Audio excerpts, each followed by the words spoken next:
This is an RNZ podcast.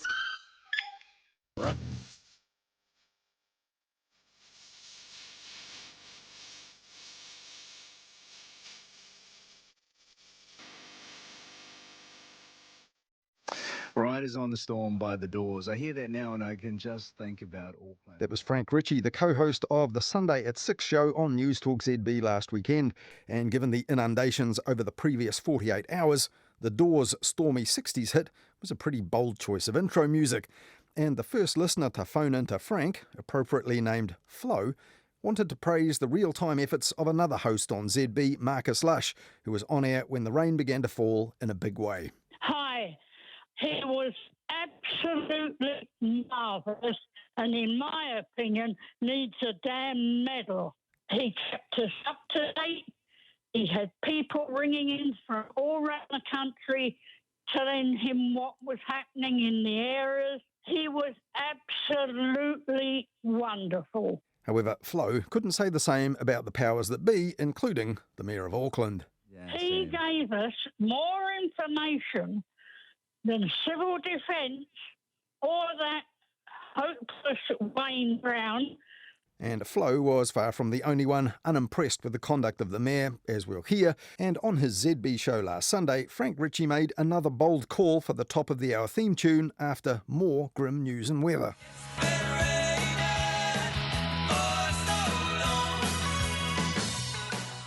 And of course, the news is out about the thunderstorms forming in the Hauraki Gulf. So again, there could be a few places in line for some intense isolated showers. So to reiterate some of the information that you might need if you... And just 3 hours earlier, on the same network, the same tune was picked to kick off the Weekend Collective show.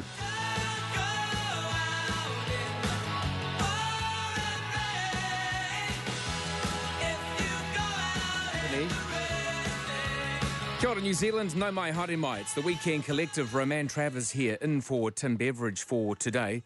I know that song couldn't be more on point, could it? Really is quite biblical. And when Tim Roxburgh took over later that night on ZB, he played Elton John tunes instead for the thousands who didn't get to see them performed at those cancelled concerts. But it was people sick of Wayne Brown's performance who were phoning into his show, even from offshore. Like, I live over here in Australia, and I saw him on Sky News over here, and he looked like a bumbling wreck who didn't read a single sheet of paper about what's actually gone on in his city. Aucklanders should be embarrassed for voting for this guy, to be honest with you. Well, I hope he can learn from things, and it's a little difficult to learn from things when you're in your 70s, and that's not said in a patronising sense. It's hard to change tack. Well, that did sound a bit patronising, to be fair. Now, by now, many other people were calling on Wayne Brown to step down, many within the ranks of the drongos in the media. For instance, former boxer turned fitness advocate and community worker Dave Letele, better known as Butterbean, who said this on TVNZ's breakfast show in a live cross to a relief centre in Mangere on Monday morning. You know, my message to Wayne is, look, I think he's out of his depth. This was his opportunity to really stand up and deliver, and he just hasn't. You know, so, you know, I'd go far as saying, you know, I think he needs to resign over this. It's just been total, absolute disgrace. Later on Monday, Dave Letele stood by his call on RNZ's Checkpoint, and it turned out that he'd made his views known to the Mayor in person as well, when Wayne Brown called in at that same relief centre, as Dave Letele told Tova O'Brien on Today FM that same morning.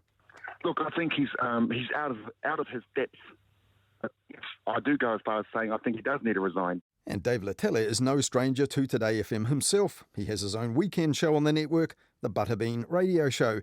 And when the emergency was unfolding the Friday before last, Dave Letele was actually filling in on Today FM at the very point that the emergency had been declared by Mayor Wayne Brown, but not yet declared to the public or the media. Butterbean, you're shaking your head. Oh, it's just... Look, it's good that it's been called, but what, you know, we need directions. Yeah, what's going on next? What's next, yeah. But when Dave Letele called on the Mayor to quit on all those other shows, none of them mentioned Dave Letele had had skin in the mayoral game during the election campaign as the backer of a rival candidate, which Dave Letele himself mentioned on his own Today FM show like this. Wayne Brown's Facebook hasn't been updated since 2022, September. As I said it, Leo for Mayor, that's what should have happened. On that same network, Today FM, there was plenty more that the current mayor wouldn't have wanted to hear. Mid-morning host Duncan Garner said on the air that Wayne Brown should consider his position during the initial Friday night downpour. And when he was back on air on his own show last Monday, Duncan Garner hadn't changed his mind. It's a part-time mayor who should resign. He has no mandate, and he showed himself to be missing in action at a time when he was needed most. Earlier, the morning host on the same network, Rachel Smalley, condemned Wayne Brown's communications like this. It's like someone pulled him away from his glass of Pinot and he's pissed off about it. There is nothing reassuring about Brown's communication in any shape or form. He speaks like an AI bot that's gone on the blink. But on her show, Rachel Smalley got a second opinion on that from long-serving news chief Mark Jennings. Do you think the criticism levelled at him is fair? Yes, I do. I think his performance was terrible. And the same morning, the next Today FM host, Tova O'Brien, wasn't holding back either.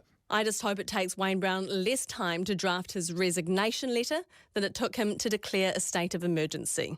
And Tova O'Brien clearly wanted her take to travel. She urged listeners to get online and text the link to that editorial to as many other people as possible. And there's a bit of an irony there, as on the first day of the emergency, Wayne Brown told reporters he didn't actually know if emergency text message announcements had been sent out to people or not. And later that day, also on Today FM, afternoon host Lloyd Burr began by interviewing fellow host Rachel Smalley about Wayne Brown falling short. I think he needs to put up others to communicate. And although a mayor needs to be a figurehead, he doesn't have what it takes. Now, at first glance, Lloyd Burr appeared to be adding some balance in his opinion piece for the Today FM website, which began like this. I thought I'd come to his defence and list what he's done well as mayor. But below that, Lloyd Burr listed just a bunch of blank lines with bullet points. Now, all that opprobrium was on just one radio network in one day, and there was plenty more elsewhere. News Talk ZB's Heather Duplessis-Allen, for example, even offered the mayor's job to his deputy Desley Simpson, live on the air on Wednesday. But was there any editorialiser in the media anywhere not joining the pile-on? Well, having read an online analysis in which RNZ's political editor Jane Patterson said that Aucklanders didn't get the leadership they deserved the Friday before last, Sean Plunkett on the platform reckoned the overly woke media had overreacted. This is crazy. It's crazy what happened this weekend. And as I said, I wouldn't say that what Wayne Brown did was faultless. I think he needs some media training. I'd be happy to help him out in that regard, to be honest. And maybe he's just a guy who doesn't do it like anyone else and says, screw the media. And if that's the way he wants to be, that's the way he wants to be. The fact is, he is the elected mayor of Auckland, and you better get used to it, woke news media. And Wellington-based Sean Plunkett went further on Monday, saying that Aucklanders could cope. And I also think a lot of New Zealanders are used to a bit of flooding and the road being washed out or the cistern not working or something stuffing out, and we're pretty good at taking care of ourselves. And all this pearl clutching that's gone on in Auckland has just been, to be frank, I think Auckland should be collectively, and the media should be embarrassed of themselves. Now, some listeners texted in to tell Sean Plunkett they liked what they were hearing from him on the platform because they weren't getting it elsewhere in the media, with one exception. Sean, well done on setting up the platform. We need a voice of reason in the quagmire of liberal, left-wing, woke, narrative-driven BS. Only you, and some other guy who's on some other radio station who's had a long holiday, have the balls to stand up to it. Onwards and upwards to your growth. I'll be doing. And the other non-woke bloke on the radio he was referring to there was News Talk ZB's Mike Hosking, not back on the air until last Tuesday, and who's missed a few big stories over his long summer break, including the big storm. But in his absence on ZB, Tim Roxburgh tried to tell Wayne Brown this. You know what, the media aren't always out to get you. Sometimes people just want to know that you are onto it. And Wayne Brown did concede on Monday communications mistakes had been made over the weekend and lessons will be learned. But Morning Report listeners that same day heard this rather than Wayne Brown himself. Now, we did ask Auckland Mayor Wayne Brown for an interview this morning to get the latest on the council's response and any advice for residents. We were told Mr Brown isn't doing any interviews or press conferences today as he's back-to-back with briefings. And the same day, Stuff's Auckland Issues correspondent Todd Nile made this point. A flood briefing does not preclude media appearances, a role filled by Brown's councillors who are at the same time on the ground helping their communities. It is a deliberate choice. Corin Dan ended up giving Wayne Brown's deputy his disappointment about that. Is that good enough? Look, I'm happy to talk to you at any time, Corin. The Mayor, as my understanding is, the Mayor is on the ground and has been over the weekend, very much talking to communities and working to see what the need is locally with councillors. But evidently some listeners were taking the Mayor's side against the media. Lots of texts coming in about Wayne Brown, both for and against. Many of you calling the media drongos. And one of you saying, the way Kim Hill spoke to Wayne Brown yesterday was unnecessarily provocative. I wish I'd spoken to Wayne Brown yesterday. That's right. Would have liked to. Yeah. The next day, Deputy Mayor Desley Simpson said this on TVNZ's Breakfast Show when she was asked why the Mayor himself wouldn't front to the media.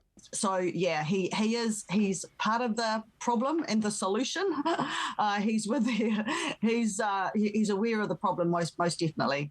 Obviously just a Freudian slip and not really a big deal, and by this time, almost everyone was aware of the problem. Not least because Wayne Brown had doubled down on his drongo's insult in a long call to a Herald journalist described by Stuff's Todd Nile like this on Wednesday's Morning Report. While rain was lashing Auckland and a new round of flooding and slips and, devastation in parts of the city was happening, the Mayor had spent half an hour talking to the New Zealand Herald, in which he basically focused on his dislike of the media. He repeated the phrase that's reported, "You are drongos."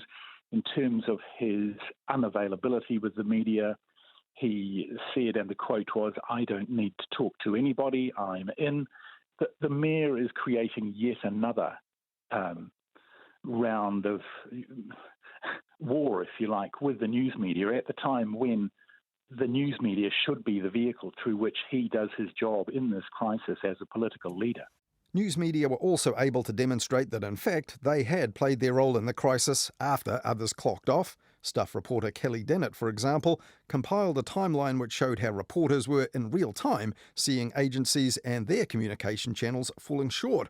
And on the Herald's daily podcast, The Front Page, last Wednesday, the Herald's deputy editor Hamish Fletcher gave a vivid account of that in the newsroom the night that the heavens opened, but official information sources closed up. By 3:40, we'd heard reports of people being trapped in their cars. The fire service had every available appliance they had on flooding call-outs, and bearing in mind, right now we're still about 6 hours away from a state of emergency being declared. By 4 p.m, we were hearing people being rescued from their flood-stricken homes in the West Auckland area of Swanson, and similar reports of people being trapped in their cars or cars being swamped by floodwaters. State Highway 1, we had reports of that being blocked near Warkworth, and Met Service had put out fresh thunderstorm warnings, and police began putting out warnings about the weather, and things really ballooned from there, Damien. Waka Kotahi has launched its own review after staff responsible for updates clocked off for the long weekend at 7:30 p.m, while the roads were flooding and the danger was ramping up, and some people were still trying to drive to Elton John. And coincidentally, Waka Kotahi is right now looking for no fewer than 4 senior communications advisors in different centres. Among other things, the candidates are required to have a keen sense for analysing risk, and any hopefuls listening to Morning Report last Tuesday will know that not doing the job in an emergency carries the risk of pushback from Kim Hill, like this, directed at a spokesperson for Auckland Transport. We're working 24/7 around the clock to try and restore roads and public transport services back. It's good to hear 24/7, because, clocking off at 7:30 on the Friday, we'll never forget that, will we? We definitely won't forget that. Now, in the wake of the downpours and the deluge, Wayne Brown has promised a full review of all communications, including his, and the media will await the terms of reference for that with interest, and they'll be hoping they don't put any drongos in charge of it.